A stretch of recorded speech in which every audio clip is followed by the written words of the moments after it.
안녕하세요. 원영섭 변호사입니다. 오늘은 담보 인정 비율, 우리가 흔히 LTV라고 하는 담보 인정 비율에 대한 설명을 드리고자 합니다. LTV는 뭐냐? 아마 부동산 관련해 가지고 기사 나오면 굉장히 많이 보실 겁니다. 금융 관련 용어죠. Loan to Value Ratio라는 뜻입니다. LTV. LTV는 담보 인정 비율이라고 해서 전체 부동산 가액에서 내가 금융권으로부터 주택담보대출을 받을 수 있는 한도가 얼마냐, 이거를 이제 국가 정책적으로 정하는 겁니다. 예를 들어 우리 살려고 하는 아파트가 10억이다. 그러면 LTV가 80%면 8억까지 국가 정책적으로 주택담보대출을 받으실 수 있고요. 만약 50%다 그러면 5억까지 국가 정책적으로 주택 담보대출을 받을 수가 있습니다. 물론 이제 금융기관마다의 내부적인 그런 또 주택담보 비율의 한도는 또 별도의 적용이 되지만, 일단은 국가가 정하는 주택담보대출의 상한선을 이야기를 하는 겁니다. 세계 각국이 한 60에서 70% 정도 LTV를 정하고 있습니다. 예, 그래서 가지고 우리나라에는 2002년 9월에 투기과열지구의 LTV가 60%로 처음에 도입이 됩니다. 그러다가 이제 같은 해 11월에 전국 지역으로 다 확대가 됐고요. 그러다 보니 이제 투기를 막는, 부동산 투기를 과열이 될 때 막는 그런 금융 지표로 계속 이제 활용이 되고 있는데, 변동이 되고 있습니다.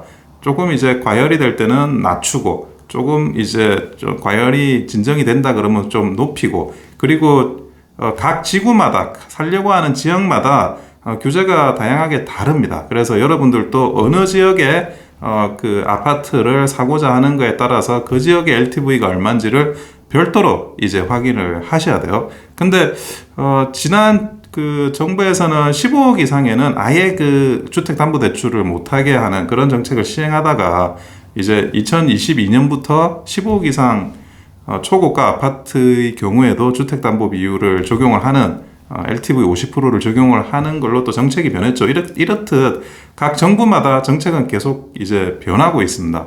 근데 그러면 정확하게 아파트의 시세는 뭐냐? 그 아파트의 시세 중에 LTV 비율을 적용이 되는 거니까요. 근데 아파트의 시세는 KB국민은행의 전월 거래 기준으로 하위 평균값을 기준으로 합니다. 그래서 실제로는 이제 LTV가 50%라고 하더라도 하위 평균값을 기준으로 하다 보니까 실제는 한 45%에서 48% 정도 된다고 이렇게 보시면 되고요. 그래서 전국적으로 LTV는 어느 정도 규정은 다 있습니다. 근데 일본 같은 경우에는 특이하게 이런 LTV 규제가 없는 나라 중에 하나예요. 그러다 보니까 이제 과거 일본의 그런 부동산 버블, 그때 LTV 규제가 없었고, LTV 규제가 버블 말기에 잠시 이제 들어왔다가 지금 또 사실은 없는 상태거든요. 일본 같은 경우에는 그러면 이제 국가의 적어도 제한은 없이 주택이 있으면 그 주택의 담보 비율을 높여가지고 매수자가 얼마든지 매수를 할 수가 있는 거죠. 그렇다시피 각 나라마다 다르고, 우리나라는 이제 주택담보와 관련한 담보 인정 비율 LTV를 적용을 하고 있다, 그런 말씀을 드리고 싶습니다. 꼭 자기가 사고자 하는 아파트, 집의 LTV가 얼마인지를 정확하게 확인하실 필요가 있습니다. 이상 원영섭 변호사였습니다. 감사합니다.